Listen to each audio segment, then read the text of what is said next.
मंडळी बघा, शिवसेना उद्धव बाळासाहेब ठाकरेंच्या पक्षातून फुटून हे 6 गद्दार गद्दार टोळीला जाऊन मिळाले आणि जनतेनं यांना एवढं परेशान केलं, एवढी नाचक्की केली, एवढी बदनामी केली, की हे जाणाऱ्यांची पण आणि घेणाऱ्यांची पण मानसिक संतुलन बिघडल्यासारखी अवस्था झाली.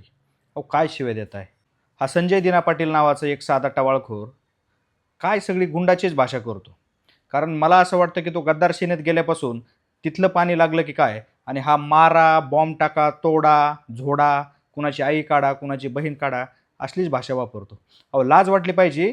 भारताच्या लोकशाहीमधील एक खासदार, जे देशाचं सर्वोच्च सभागृह आहे संसद, तिथं निवडून दिलेला, जनतेतून निवडून दिलेला खासदार, तो म्हणतो माझ्या बापानं आणि आजीनं 5 माणसं मारली होती.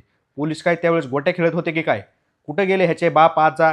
जिथं असतील तिथून ह्यांना उचलून आणा आणि ह्यांना जेलमध्ये टाका आणि 5 माणसं कोण मारलेत ना ह्याची सुद्धा कस्टडीत घ्यायला आणि ह्याला विचारा ना की ते मारलेले माणसं कोण आहेत आणि त्यांच्या कुटुंबियांना न्याय द्या. अहो पोलिसांवरती सुद्धा जनतेचा विश्वास राहिला नाही. हा खुलेआम पोलिसांसमोर पत्रकारांना जीवे मारण्याच्या धमक्या देतो. हा खुलेआम पोलिसांसमोर सामान्य लोकांना मारून टाकण्याच्या, खून करण्याच्या धमक्या देतो. हा बावचळलाय, बिथरलाय, ह्याचं मानसिक संतुलन बिघडलंय. तुम्ही हा बघा काय म्हणतोय ते. हा पत्रकारांविषयी म्हणतो तुम्ही परत इकडे आलात तर मी तुम्हाला मारून पाठवेन.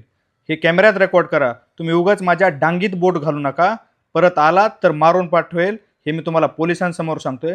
तुम्हाला माझं काय करायचं ते कराय. अरे पोलीस डिपार्टमेंट काय शंड झालं की काय? ह्याच्या तिथंच नडग्या हाणायला पाहिजे होत्या की हा असा कसं काय बोलू शकतो पत्रकारांना, जो लोकशाहीचा चौथा स्तंभ आपण म्हणून बघतो ज्याच्याकडं, त्यांना जीव मारण्याच्या धमक्या देतो. आणि ह्याचे टोळी प्रमुख काय म्हणतात बघा. संजय दिना पाटील यांनी केलेल्या वक्तव्याची मी माहिती घेतली. त्यांच्याशी माझी चर्चा झाली. त्यांनी सांगितले की पत्रकारांबद्दल कोणतेही अपशब्द वापरण्याचा किंवा त्यांच्या भावना दुखवण्याचा त्यांचा हेतू नव्हता. पत्रकारांशी नेहमीच माझे चांगले संबंध राहिलेत. माझ्याकडून नकळत काही अपशब्द गेले असतील तर मी माध्यमांची मनापासून दिलगिरी व्यक्त करतो. म्हणजे बघा टोळी प्रमुख सुद्धा कसं ते दडपण टाकण्याचा प्रयत्न करतात. पत्रकार जर खरंच स्वाभिमानी असतील, पत्रकार खरंच जर इमानदार असेल, तर पत्रकारांनी परत या संजय दिना पाटलाची कधी बाईट घेतली नाही पाहिजे. ह्याला त्याची लायकी दाखवून दिली पाहिजे. अहो ठाकरे घराण्याचे काय संस्कार होते? हा तिकडे ज्यावेळेस होता त्यावेळेस डांगीत शेपूट घालून बसत होता, कुणाला शब्द सुद्धा बोलत नव्हता. आणि आज जसा हा गद्दार सेनेत गेला, खुलेआम जीवे मारण्याच्या धमक्या देतो. ह्याने अगोदर किती माणसं मारले होते ह्याचे जाहीरपणे प्रदर्शन करतो आणि महाराष्ट्र पोलिसाचं काहीही वाकडं करू शकत नाही. हे महाराष्ट्र पोलिसांच्या कार्यक्षमतेवरती एक प्रश्नचिन्ह उभं राहिलेलं आहे.